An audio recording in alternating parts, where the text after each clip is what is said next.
নবীর সাথে শত্রুতা করছে। কারণ বাংলার পাবলিক যদি বলে জলসা দিয়ে কোনো লাভ নেই, জলসা দিতে হবে না, মাইক বন্ধ করো, মাইক খুলে ফেলো। এখন এই শীতের মৌসুম চলছে, ডিসেম্বরের আজকে কত, 1 তারিখ, 1 তারিখ। এইবার তো প্রতি নাইটে গ্রামে গ্রামে 8, 10টা 12টা করে ডিজে বক্স বাজিয়ে গান ফাংশন হবে, হবে না? হবে না? তখন পাবলিকের অসুবিধে নেই, আর জলসার জন্য মাইক বাদলে পাবলিকের অসুবিধে।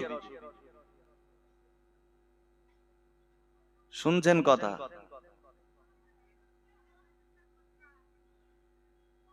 ভোটের সময় মাইক বাজলে অসুবিধে নেই, জলসার মাইক বাজলে অসুবিধে। হালখাতার সময় 2 দিন 3 দিন ধরে অনাবরত মাইক চলবে, অসুবিধে নেই, আর জলসার জন্য মাইক বাজলে অসুবিধে।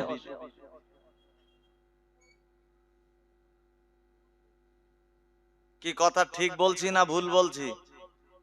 একটা নাইট যদি ভালোভাবে ঘুমাতে পারেন, কি কথা বলেছি, অন্তত পুরো ডিসেম্বর আর জানুয়ারি এরা বাড়িতে বাজাবে গান বাজনা, তাতে অসুবিধে নেই।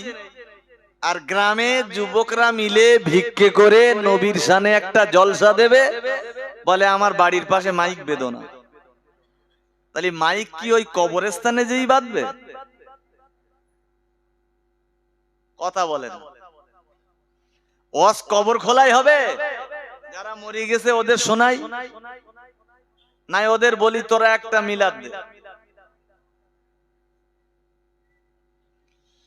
দয়ার নবী মুহাম্মদুর রাসূলুল্লাহ সাল্লাল্লাহু আলাইহি ওয়াসাল্লাম ও দাদাজিরা, জিবরাইলকে ডেকে বললেন, ও আমার ফেরেশতা জিবরাইল, আমি মুহাম্মদুর রাসূলুল্লাহ পৃথিবী ছেড়ে বিদায় নেব। আমার বিন্দু বিসর্গ কোন রকমের আপত্তির কারণ নাই কো, তবে আমি কানে শুনে যেতে চাই আমার অবর্তমানে আমার উম্মতের উপায় কি হবে। ও দাদাজিরা, ফেরেশতা জিবরাইল বললেন, ইয়া রাসূলুল্লাহ, ইয়া হাবিবাল্লাহ, হুজুর আপনার অবর্তমানে মহান আল্লাহ আপনার উম্মতের দায়িত্ব নিজের কাঁধে তুলে নিয়েছেন। জোরে বলুন।